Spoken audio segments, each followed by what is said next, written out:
E eu gostaria de ouvir a opinião do ministro Aldo em relação a essas duas mensagens e já, de alguma forma, linkar um pouco isso na questão do que está acontecendo no Irã. Ministro, eu lembro que tempos atrás o governo da China manifestou que toda a região da Eurásia poderia viver situações dessas conhecidas, que nós conhecemos bem de 2013, das famosas primaveras e revoluções coloridas. E nós vimos esses dias situações no Cazaquistão, nós temos visto situações na China, nós temos visto e ouvido muita coisa sobre o Irã. Então, primeiro, contextualizar tudo isso que está acontecendo nesse momento de Copa, essas atribulações na Eurásia.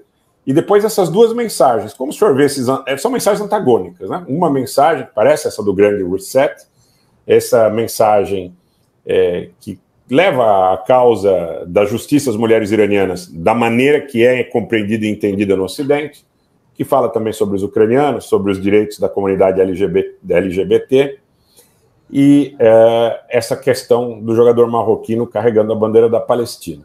Essas duas mensagens, em um momento em que o mundo vive toda essa situação de conflagração e primaveras, muito provavelmente numa relação direta com a questão do que está acontecendo no território ucraniano. Como é que o senhor vê toda essa situação?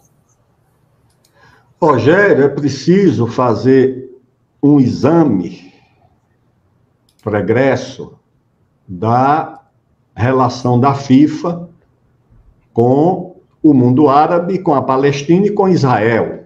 Primeiro que a FIFA sempre reconheceu tanto a Federação Israelense quanto a Palestina. A Palestina já disputava as eliminatórias da Copa do Mundo nos anos 30. Já era membro da FIFA, a Federação Palestina. Nesse documentário, aliás, há um momento em que o presidente Blatter inaugura um centro de treinamento em Ramallah, uma cidade lá da Palestina, que inclusive foi batizado com o nome dele, as autoridades palestinas. Ele encontra lá com o chefe da autoridade palestina, o presidente da Federação de Futebol Palestina, e a ideia, inclusive, da FIFA era realizar um jogo de futebol pela paz entre a seleção palestina e a seleção de Israel. E, na época, eu fui consultado com o ministro do Esporte do Brasil, porque a FIFA achava que o lugar ideal para que esse jogo fosse realizado era o Brasil, exatamente por acolher pacificamente as duas comunidades. Tá certo? E isso eu não testemunhei, que seria uma conversa com o próprio vice-presidente Al Gore na Copa de 64, de 94, sobre esse jogo ser realizado nos Estados Unidos, e ele próprio teria dito que o melhor lugar para esse jogo ser realizado era no Brasil. E eu lembro que, em conversações com dirigentes da FIFA, havia a ideia de que esse jogo fosse realizado no Brasil, porque seria o lugar ideal exatamente pela convivência dessas duas comunidades. E no Congresso da FIFA, aqui no Brasil, eu lembro que na abertura, entre as apresentações musicais, houve uma apresentação de um cantor ou de um grupo musical palestino. E havia uma pressão geopolítica dos americanos para que a FIFA adotasse algumas restrições em relação à Palestina, em relação ao Irã e em relação à Síria. E a FIFA sempre se negou a adotar qualquer tipo de medida em relação a esses países, porque futebolisticamente não havia nenhum sentido em que a FIFA adotasse qualquer medida contra os palestinos ou os iranianos ou os sírios. Como também, futebolisticamente, não havia nenhuma razão para se adotar medida contra Israel.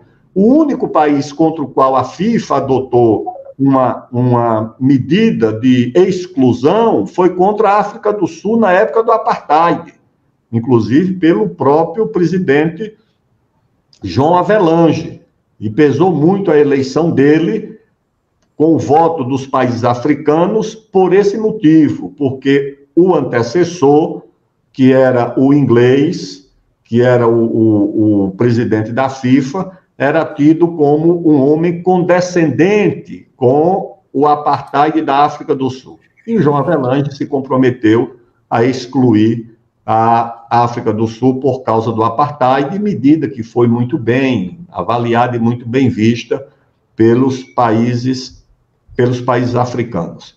Então, essa manifestação do Marrocos, onde há, de fato, nos estádios, manifestações, cânticos de todas as torcidas, de todos os clubes, em defesa da Palestina e dos palestinos, é o que explica essa atitude do jogador do Marrocos. É porque, de fato, essa causa é muito celebrada nos estádios do Marrocos. Em todas as cidades marroquinas, as torcidas dos principais clubes de massa, de fato, cantam em defesa da causa palestina.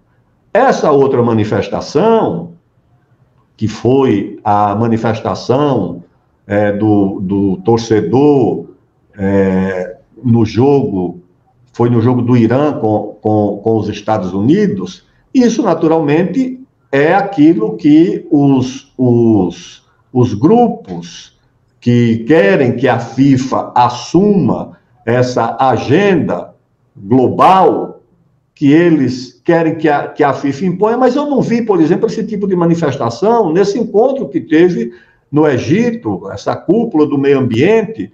Ninguém quis impor a ela outra agenda que não fosse a agenda do meio ambiente.